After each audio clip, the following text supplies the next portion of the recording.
Okay.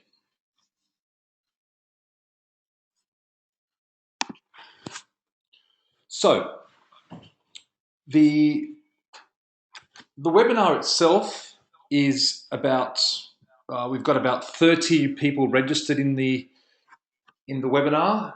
It's an initiative that has been conducted by the MSPA AP board, and it's basically there to complement face-to-face workshops, which we also hold, and I hold those primarily with Aftab Anwar from Pakistan.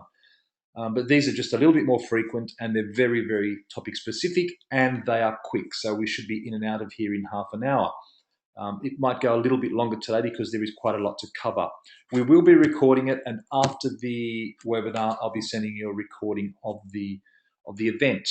Now, just to be clear, the material does jointly belong to myself and the MSPA, and we would want that copied without any authorization. If you do need to use it for any occasion, please then give me a call separately and we can cover that off.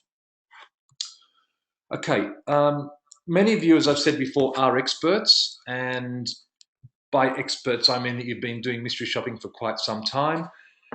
You are experts also in that you probably know about this topic, but the whole idea is that perhaps maybe there's one hint or a message or a question you hadn't considered. Or there might be something you disagree with, in which case that's great as well. Please raise them. What I'm going to do is just that with this webinar software, I can't get in and out of the question area while I'm in presentation mode, so I will flip out occasionally, check some questions, and then come back. And we've already got one or two questions, which is great. Okay, so getting stuck straight into it, the agenda, we're going to look at different methods of paying shoppers. We're also going to look at how payments affect profitability. And that might sound obvious. The less you pay a shopper, the more profit you make, but the effect it has on your profitability is quite massive, and we'll have a look at that. We'll also have a look at the different factors which affect the payments of shoppers, and we'll look at about 20, or well and truly over 20 things you can do to reduce shopper payments. This webinar is aimed at primarily people who are designing programs, operational, or even selling programs, because often people who are in sales, and that's me often, we get carried away and we forget about the important part of shopper payments and those things which affect shopper payments. So we'll tackle all of that. So what are the different methods of paying shoppers? Well, we've got quite a few, and you would probably use one or more of these. You may use something different. If you do, I would love to know. First one is reimbursement, which most people know about. For example, fast food. It's a $10 purchase, and the shopper is reimbursed $10 for the whatever it is that they've bought. The other one is free stuff. Sometimes they just get free stuff for doing the shop. That can come either directly from the client or from the mystery shopping company. Cash, obviously, pay shoppers directly in cash. The other one is a salary, and this one happens more often with allocated shops, and we'll come back to those later. And the last one that I've got here is prizes. Now, if you have any others, then I'd be interested to know, but prizes are used still by quite a few companies. So which is best? Well, this depends on everything that follows in the presentation. I'm just going to pop out of presentation mode and just check any questions. So that very much depends on how, okay, everyone can hear me, which is great. I'm just getting all your messages, and I'll just delete a few of your messages that say, yes, you can hear me. Thank you very much. So shop fees do have a massive impact on per shop profitability, and small movements can have a big, big impact. So we're just going to have a look at those now, and how the shop price, how they affect the price that you should charge for a shop or your profitability. Firstly, if you look at a normal shop, you'll see that in this example, you might have a shop which is $50 shop fee. That might be you can call that 50 anything, $50, pounds, euros, whatever. I've just got a question here I'm going to pop into. Might be 1 second. Okay, some people are still seeing the poll, so I'm going to close the poll. Just bear with me 1 minute. Poll is closed. Hopefully now you can see my presentation, and we've got lots of information about the poll. Thank you very much for the question. I am changing this presentation software because it's very clunky. Just get rid of the questions. Okay. Pleasure, Anil. So back to the spreadsheet here. So in the example, we've got a shop fee of $50. We've got, as soon as it comes up, we've got a average shopper payment of $15, and we've got operating expenses of $20. So that includes everything from rent, paying head office staff, sales staff, everything else that comes with the business. And you might have a profit before tax of $7 per shop. That might sound high to some of you. I'm looking, it might sound low. This is for a particular program, let's say. Now, if we look at what happens if the shopper payment decreases merely by $2. So if we can drop our shopper payments by $2, that represents a 12% drop in the average shopper payment. But when you look at the profit before tax, you've got the profit before tax obviously goes up by $2 because you've saved $2 in the shopper payments, but that represents a 28% increase in your profit before tax. So a mere $2 saving in your shop payment will increase your profit before tax by 28%. And that's the thing we tend to forget with shopper payments. We say, oh, we'll just pay the shopper an extra $1 or $2 or $3 or $4 or $5. It won't matter. It matters massively to your profit at the bottom of your profit and loss statement. And if we have a look at this scenario in reverse, where you do say to yourself, oh, well, let's see the shopper payments. Let's give them an extra $5 because it's a hard shop. They're all hard shops to do, or whatever's going on. It's just getting very difficult. You say that's only $5, but that's a 33% increase in the shopper payments. But the profit before tax now drops by $5 on $7. 5 divided by 7 is a 71% drop in your profit before tax. So the profitability, the impact is massive. And that's why we've chosen this topic for the webinar, because it's such a big driver of how much money we make. You can increase your shop fee. In the example to the left, bottom left-hand corner, you could increase your shop fee by $2, but often it's very, very, very hard to increase your shop fee or do anything with your shop fee. In fact, most of us are probably locked into the shop fee we first had when we signed the client up 2 or 3 or 4 or 5 years ago. They just won't move. The only place you can be more efficient in that case is in operating expenses, which is a separate question, or your shopper payments. And we're going to look here at ways to drop your shopper payments. All cool. Again, if you've got any questions, please ask them. Or if you've got any problems with the seminar, please raise your hand. Okay, let's look at the 20 plus things you can do to reduce shop fees. We're going to look at the program design and the operations of the program. So firstly, let's have a look at program design. I've titled this one Sex and Shoe Sizes, and you'll see why in a minute. Those two things are an example of things which can really drive your shopper prices higher.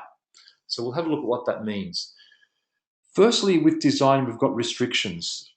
They have a massive impact on profitability, as a lot of you would know, but people do take it for granted. They have to take into account that when there are restrictions on the shoppers or on the shopper database, anything which reduces or restricts the database is going to have to impact on your price. Because if you've got 10,000 shoppers and half of them are excluded because, for example, it has to be only men, then you've only got half the shoppers to deal with. And if you've then got remote locations, then you've got half the shoppers that might do the shop in a remote location. If you then have big rotations of 8 months or 10 months or 2 years on those shops, you can start to see that it's going to get very, very, very hard to find shoppers. So anything basically with a restriction has an impact on profitability, and we do tend to forget that, especially if they're asking just for men, because I know in our case we've got more females than men. If they only ask for men, all of a sudden you're dealing with a lot less shoppers and they can drive the price up. So the other things that come in, you probably know these, but the sex of the shopper, male or female, the age of the shopper, I see a lot of programs where the shopper has to be aged between 50 and 60 years of age. And that's particularly applicable in banking shops, where the bankers might be mystery shopping retirement products. In that case, or aged care facilities, retirement homes, they only want shoppers between very specific ages. They might also only be looking for shoppers who are married or single. They might be looking at the time of day. They might say, we want people in the bottom right hand corner here with certain socio-economic backgrounds. You only want people who have been to university. We only want people who are type A personalities. We only want people in the top 5% of the income earning brackets. You've probably seen these, but we tend to, as mystery shopping companies, underestimate the impact this has on our profitability. We've had quite a few examples where people have to have unique shoe sizes. The shopper must be between a size 9 and a size 11, and they cannot have corns, they cannot have flat feet, and they cannot have a whole lot of other things.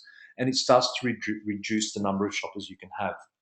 The other big one restriction is the time of day. If the time of day is only night, which can happen with some service gas stations, or the time of day has to be very early in the morning, which could be for particular coffee shops. Again, these are things that are going to restrict the shoppers. You probably know about these, but again, the message is don't underestimate them. And there are so many more of them, you probably have more yourself. The other big thing that restricts your payments or makes your payments higher is rotations. Big ticket items or complex shops in remote areas, they are the worst things. They devastate your shopper database. So here's an example. You must inquire for a home loan in a rural bank, and we need to do these shops monthly. In this case, and the same with car dealerships, you need to shop for a BMW in a remote area, and we need to do them monthly. Now, in these cases, the shopper will be spotted. If they go this month, they can't go next month. And if the shopper, in the case of the car dealership, needs to drive in with a car of reasonable value, which someone would reasonably use to trade in on a BMW, then all of a sudden you can see that that shopper database is decreased. But in addition, they can't go back again next month. They probably can't go back again for next year. So you're going to have to find in a monthly program 12 people who fit those exact specifications. So these rotations are really important, and they particularly come into play with big ticket items like cars, home loans, or houses themselves. Retirement products as well, those types of things. Also, now on rotation, so the other one to look at is foot traffic. How much foot traffic goes through the store? Stores with high traffic flows can have a lower rotation, and therefore you've got more shoppers to choose from. For example, shopping centres. You can pretty much send the same shopper into a shopping centre every month or a grocery store, and they won't be recognised. Now, you probably wouldn't do that, but because of the high foot traffic, no one's going to notice them one month to the next. In fact, they probably would naturally go there 4 or 5 or 10 times in a month themselves in their normal shopping activities. However, with stores with low traffic flows, they've got to have higher rotations, and then you've got less shoppers to choose from. When you have less shoppers, you need to charge a higher price. Example of this is a real estate shop, again the car dealership, a bank for a home loan inquiry, and this can be scenario specific. A bank for a normal transaction, for example, withdrawing cash, that would be okay probably. But a bank transaction where you're applying for a home loan or a retirement product or an insurance product, then, well, you can't go in there every month and do the same shop. So you need more shoppers, therefore you need to find more people, and they can put the price up if you don't have the right number of shoppers. Hope we're all doing okay. Okay, allocated shops. Now, we did the survey here of allocated and unallocated shops, and I'll just to walk through what they are. An allocated shop, because not everyone does both, or an allocated shop is where the shops are assigned to the shoppers. The issue with this when it comes to price is that you will never know if the shopper would have done it for cheaper or for less money, because you tend to have a price that you pay shoppers. The shoppers will be used to that price, and you don't know how low you could have gone. It's okay to go lower in price. It might sound like you're taking advantage of the shopper, but if there's a shopper there who's willing to do a job for $8 and you normally pay 10, let them do it for $8. They're quite happy doing it for $8. Sometimes shoppers want to do shop. They're happy to do shops at a lower price if it means they get more work. Unallocated is different, where the shopper self-assigns. They see the shop on your website and they decide themselves whether they're going to do it, if they meet your criteria of restrictions and whatnot. Now, in this case, you do have less control, but if you can start with a very, very low price, and you will know the lowest price you could charge because it is that low price you first put on. It's more amenable and more friendly to doing variable pricing for different products and different months. So you can adjust your price more. Now, just going into the poll, I'm just going to flip into the poll for a second here. And in with all our attendees here, and 80% of you have voted, so it's like 20 people. 47% almost always assign, 7% usually assign, 27% are about 50-50, 13% let the shoppers self-assign usually, and only 7% almost always let the shoppers self-assign. So for those of you who almost always assign to the shoppers, I don't know what you do, and I don't know how you do it, but if you always do that, then it's going to be very hard to see how low you can get that price, because the shoppers form a relationship with your schedulers. The schedulers know how much the shopper wants to get paid. The shopper knows how much they expect to be paid. And the shoppers also tend to what we call get the God complex. They think they're the best shopper in the world and therefore they deserve the higher price. You also are stuck with that shopper when you self assign, because you've got that relationship, you've got them on the phone, and you know that you can right now close that shop and get it allocated, even if it costs you a dollar or two or three more. You'll never ever know. So you can't negotiate that well when you've got them on the phone. Whereas if you do not allocate to the shoppers and let the shoppers self-assign, you can drop that price as low as you want and wait and see which shoppers pick those shops up. So that's one that a lot of people struggle with and to get their head around. And I know that people like the control, but it can cost you more in your shop fees. You might dispute that, that's fine. Throw it up as a question or into a chat. Okay, also in design, with a payment type is really important. So what we mean by this is that, well, really cash is king, and shoppers prefer cash over anything else. We find that in our business, and you probably find the same thing in your business. Reimbursements are happen, but you have to be careful. Now, often the reimbursements happen because the client wants the shopper to buy something in their store, and they want to check the cash register and all upsell, cross sell. Perfectly understandable. But beware of specific purchases. For example, the shopper must buy baby rash cream. We have a client that a drugstore chemist client who asked for the most insane things to be purchased every month. And they're of no value to the shopper, but the client thinks that their products are fantastic and think, well, who would not want baby rash cream? Well, the answer is, well, people who don't have babies, but they don't see that. They think that what they sell is awesome and that, of course, it's got value. Well, it doesn't. And the shoppers don't want anything to do with it. So then you have to pay the shoppers above the reimbursement. So specific purchases usually cost more money. Also, large purchases. If the purchase is around $30, we've got a clothing client who insists that the shopper buys something, but the minimum thing they can purchase is like $25, but they're only willing to pay $15 reimbursement. So in that case, the shoppers aren't happy and they usually want more money. Also, reimbursements, however, there's a good part to them because they can help offset the program cost. So if there's a $20 purchase made by the shopper and there's a $12 margin by the store for that purchase, then the store's basically added $12 to their profit. And that can be used when you're selling mystery shops to offset against the shop price. So you can say to the client, hey, look, our people are going to buy things anyway, so you're going to get the margin on those things that they've bought. So that can be offset against the shop fee. Okay, design guidelines is another. In design, guidelines are a really big one.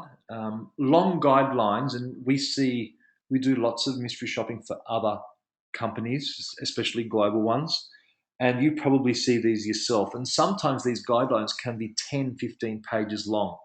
The problem with long guidelines is that, well, apart from the fact that shoppers probably don't read them all, um, the shoppers look at them and think, oh God, there's just too much to do. I'm not going to do it. They'll dismiss the job, they won't even look at it, and then you have a smaller pool of shoppers and you have to pay a higher price. The other thing that happens with these is that long guidelines just feel like more work to the shopper. They're easier for the shopper to get things wrong because there are so many instructions and it's so complex. This increases the likelihood of the shopper not being paid, basically for not following all the instructions. And the shoppers then, once they're bitten by that, they tend not to go back to these assignments with long, complex guidelines and they just stay away from them. So that again reduces your database and that means an increase in cost to you. So be very careful of the length of the guidelines. Also, the questionnaires themselves. Now, for the questionnaires, longer questionnaires require a higher payment. We did not think this was the case, but we find it is the case. And with all the companies as I speak through the MSPA, we find that it's the case for a lot of them.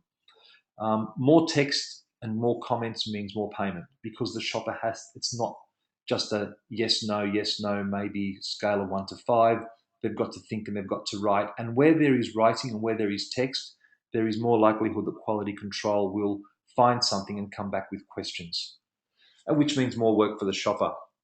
Also, requiring the shopper to remember too much information, it increases the likelihood of error. So, for example, what were these 5 posters on the wall? Did the staff members say this particular phrase? What were the 5 staff members' names? What color were the tiles on the floor? And what color was the sky that day? I mean, it gets ridiculous sometimes with the amount of information that the shopper is expected to remember. Your better shoppers, the good shoppers, the experienced shoppers, they know to stay away from these shops because there's such a high likelihood of not being paid for missing something. And that's where the client goes back to CCTV and they question the shopper. So these shoppers then avoid the shop, and then again you've got a higher price that you're going to have to pay because you've got less shoppers. Also, with the questionnaire, be careful of returns. Buy something and then return it later. It's more awkward for the shopper. Not only do they have to go back a second time, but also they just hate doing it. And they hate the risk of what if something happens to the product before I return it? Will I get my money back? So it starts to increase the risk for the shopper. And there's just the awkwardness of returning things. Some people just hate it and they won't do it. So that increases your price. Be careful also of callback shops where the shopper has to wait for the store to call back. So typical again with banks, go in for a home loan or go to inquire about a car and they come back and they say, hey, we'll give you a call back in 2 or 3 days. Now the shop now takes longer to complete for the shopper. The shopper has this job in their mind and it's pending, it's waiting over many days. The store might not call, and then the shopper has to call us, and then the shopper's got work and they've got worry. They're saying, well, what happened? What am I going to do? The store didn't call me back. The questionnaire doesn't cover that. The store may leave a message on the answering machine, and then it's stuck with other messages and personal messages, and the son reads it, or the husband or the wife reads it, and they delete it, and all sorts of things can happen. And the shoppers know this. The store might call during dinner, and usually they do. The store has the shopper phone number as well. That's something they're very concerned about and they don't like.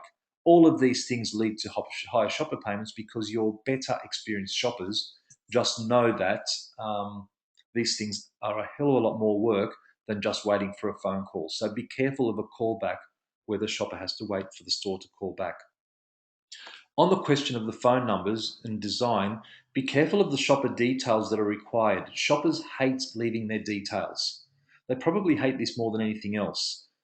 They hate leaving their real name, their phone number, their address, and especially hate home visits. We've had clients who need to go and do a home visit, whether it's to fix a computer or to do a mobile home loan visit.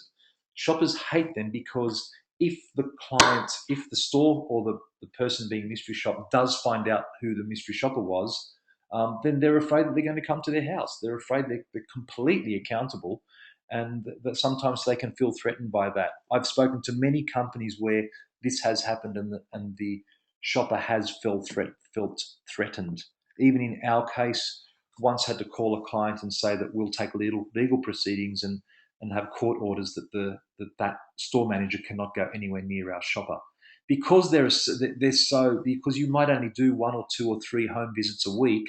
it's pretty easy to narrow down who the shopper was if you get the shopper results back the next day. So it's very hard for the shopper to remain anonymous. They hate it. Again, your better shoppers know this, and your better shoppers tend to stay away from it, or they'll say to you, I'll do it, but you have to pay me more.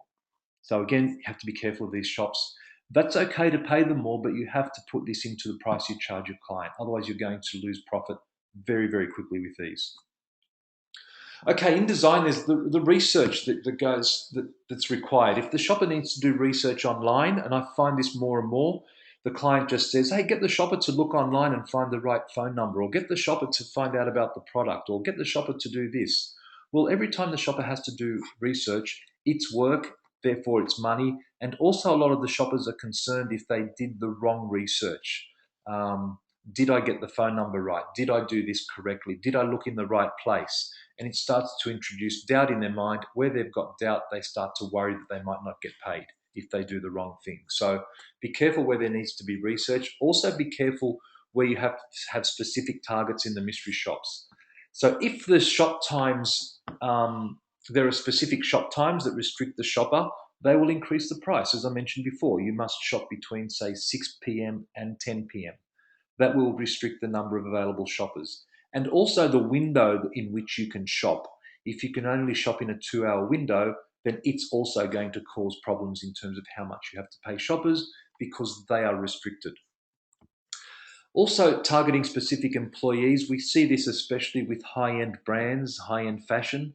And they'll say to you, we know that Mary always works on a Tuesday. We want you to go on a Tuesday when Mary works. And I can almost guarantee that Mary won't be there when she's supposed to be there. You probably have the same thing happen to yourself. The shopper, also, your better shoppers know that it's very unlikely usually that that employee will be there. And then they either have to go back or they've got to call us and they've wasted their time and they don't want to do that. So targeting specific employees, the shoppers don't like doing that. And the other reason they don't like doing it is because it feels like they're actually targeting them for failure or that that person might get fired. So they would prefer to shop any employee in a store. Again, if you need to target, do it, but make sure it's in your pricing that you cover the fact that your shop fees will go up. Okay, so in terms of operations, we've looked at design. The second part was operations. So look at the day-to-day management of the program and how that can impact shopper payments. And it can do it as much as design. So the golden rule here is avoid having to rush at the end of a wave.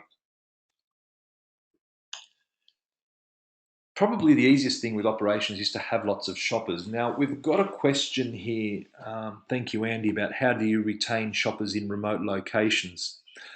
Basically, the problem here is, and we have this often in Australia, we might have a remote location, we have, let's say, 50 or even 20 or 10 shoppers in that remote location, but they might not see a mystery shop for weeks or even months. Unfortunately, there is no simple solution to this. One of the ways around it that we find is you can start to send newsletters. I've seen in Brazil what they do is they've got a one of the companies has got a very strong Facebook presence and they stay interacting with their shoppers, especially their remote shoppers, by giving a lot of shopping tips and basically giving some free shopping or consumer advice. It's not mystery shopping work, it doesn't pay them, but it does keep them somewhat involved and it does keep your brand name in front of them so that when you do get that job, you can call them and they know who you are. We strike this problem ourselves when we call up and we say, "Hey, we see you've been a mystery shopper on our records for a year or 2 years. I know you haven't had any work, but would you like to? We've got an assignment for this." Often they'll say, "Well, who are you? I don't remember registering. I don't know what you're talking about."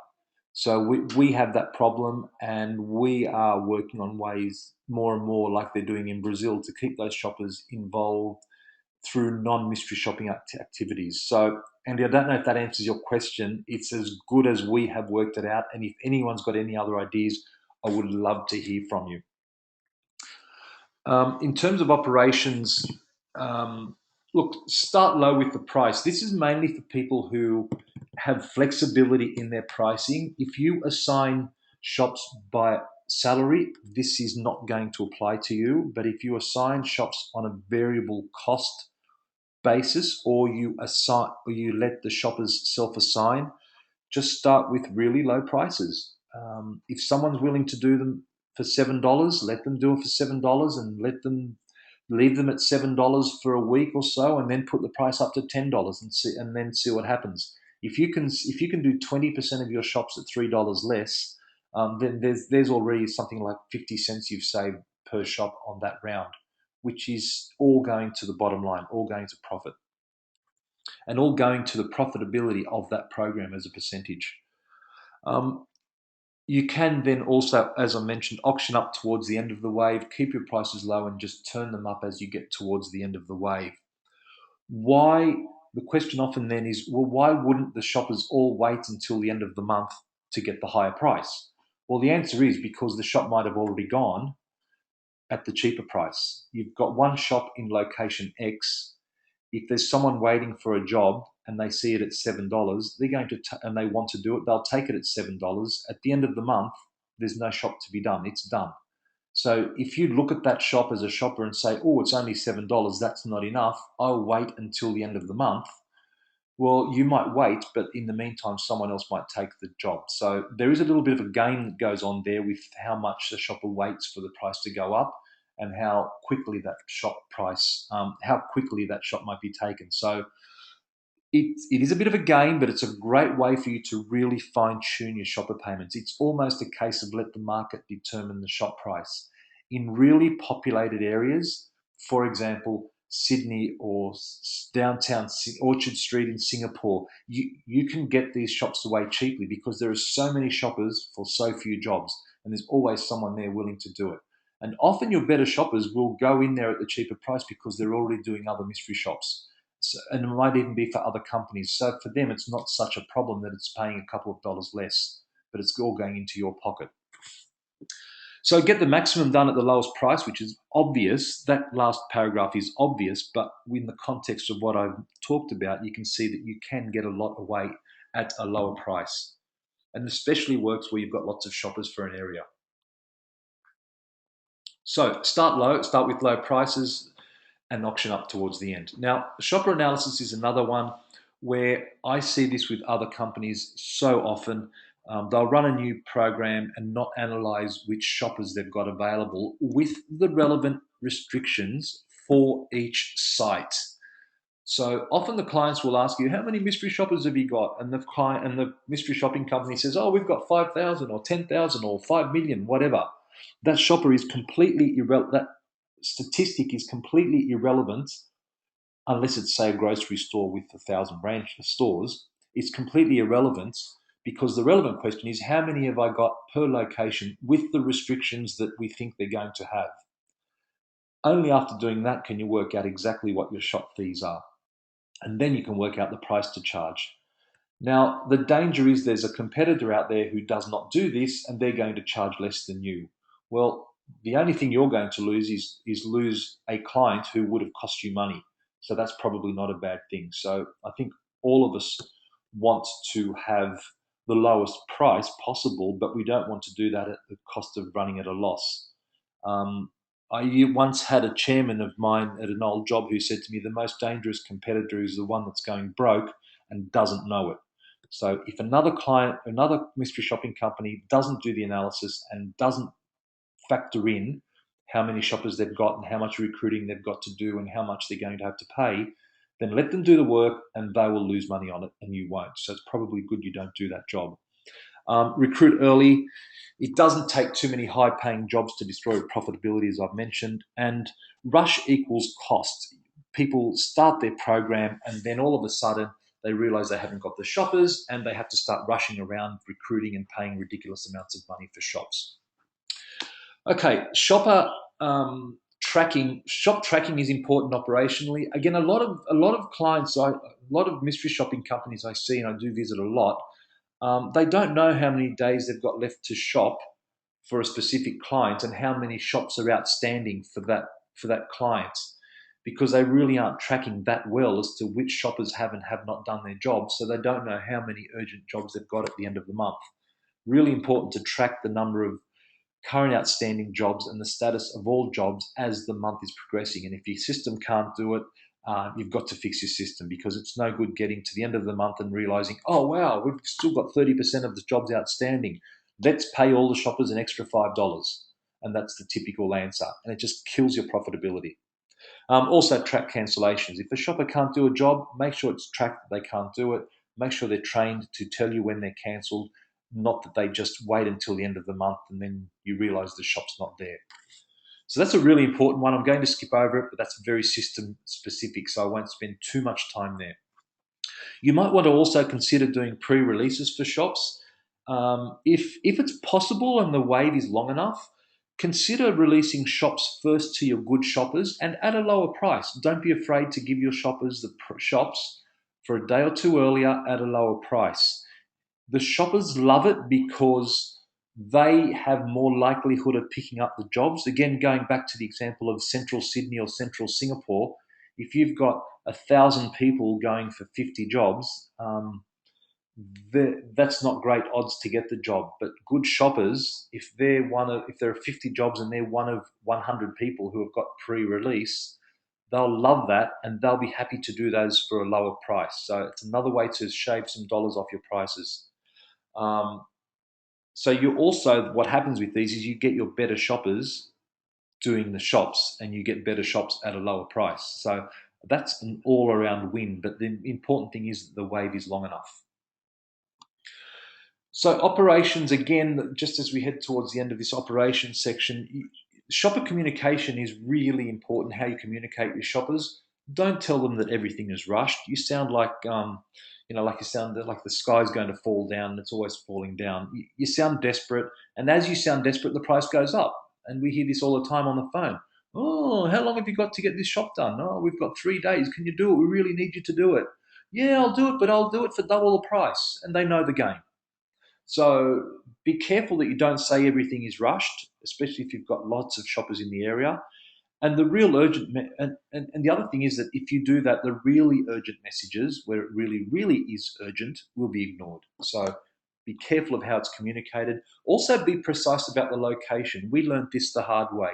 We used to say, we have urgent jobs.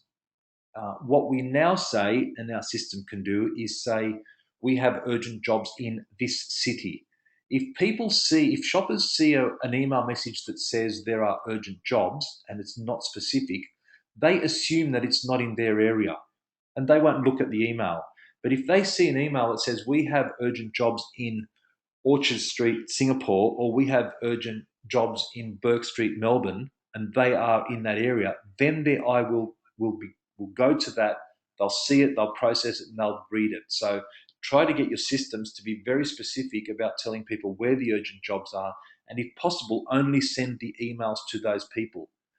Our first step was only to send emails to the people in the area where the urgent job was, but that wasn't enough. We then had to say the urgent job is in this city or this suburb.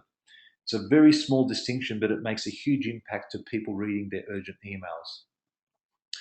Don't depend on notice boards. They tend not to work very well. The first thing people do when they sign onto your system is they ignore the notice board. So go direct to the shoppers by email and text. Also, the shopper experiences are important, their previous experiences with you. Pay shoppers on time. If you don't pay them on time, they're going to ask for more money, and they're not going to look at your jobs. They'll look at your competitor's job first. So make sure you pay them on time. You want them to do stuff, pay them. Bad experience also with previous jobs will make them think twice about doing another job with your company. If you have not been clear with the shop, if you've cancelled them on the shopper, if you've not paid them, if you've just been vague, if you've really stuffed the shopper around, they are going to not do jobs for you. So be very, very careful about your experiences with your shoppers.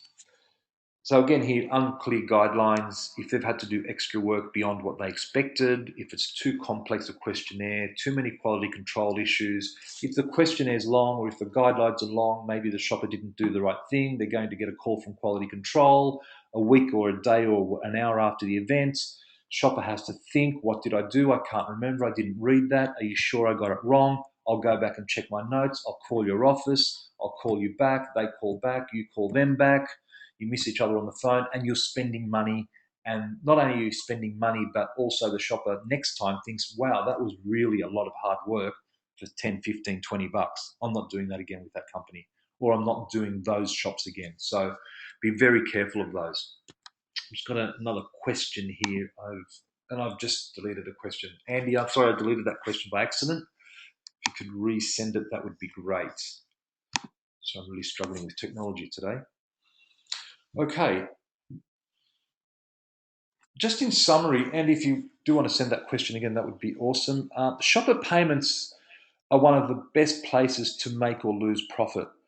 Um, what we've covered here, and I'll just go back to Andy's question. Hopefully, I can answer this one better than I answered the other one.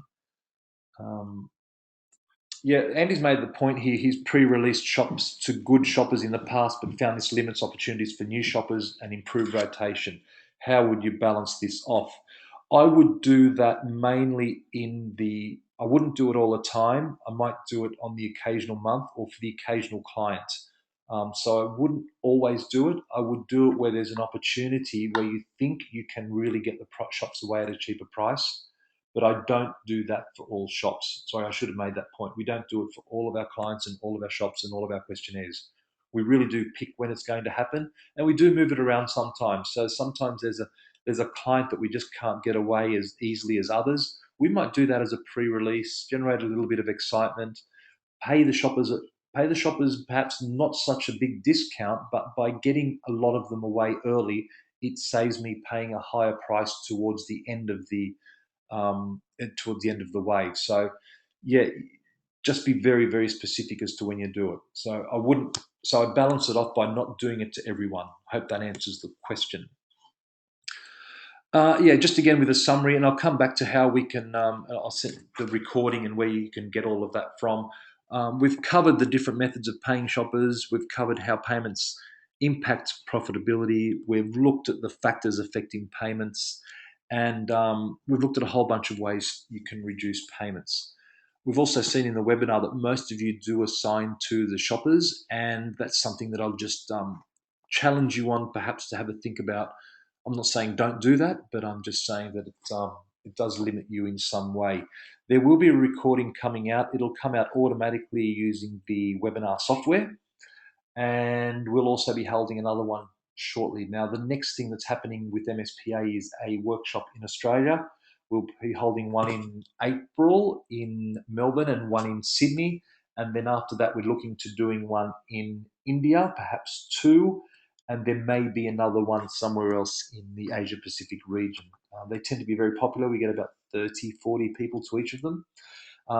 So yeah, if you can get along to one of those, if you're close, then great. The only other thing before you go is if you've got any other topics for webinars, or if you would like to co-present these webinars, I love doing them. I can talk all day, as you can tell. But if you would like to either co-present and or suggest some webinar topics, then please email me on this email address below. Would love to do it. The more topics I get, the more speakers we get, the more frequently we can do it. And basically, the whole idea of this is to improve the standards of mystery shopping around the world and around Asia Pacific in particular. And again, I don't have all the answers, but this might just remind you of something or put something in your head. We're really worried. At the MSPA, one of the big worries in the conferences is that people are setting up programs and doing them way too cheaply, and we all get screwed. Someone new comes in and they start doing shops at half the price, and it hurts us all. I think if we all price correctly and know our costs, which is what this one is all about, then there is less likelihood of that happening. So if you are new and you pick something up here about how to price and how it can really, really hurt your profitability, then awesome, because everyone else does benefit from that as well, and you don't lose money and stay in the industry longer. So thank you everyone very, very much. Appreciate your time, and I will talk to you at the next webinar, whenever that will be, hopefully in about 3 months. And I look forward to speaking to you then. Thanks, and bye for now. If any other questions, I'll stay on for a few minutes. Shoot me some questions. You can hold your hand up here. There's a little hand up thing. You can talk, and we can just cover off any other questions you may have. So I'll stay online for a little while longer, and I'll stop the recording now. Thank you.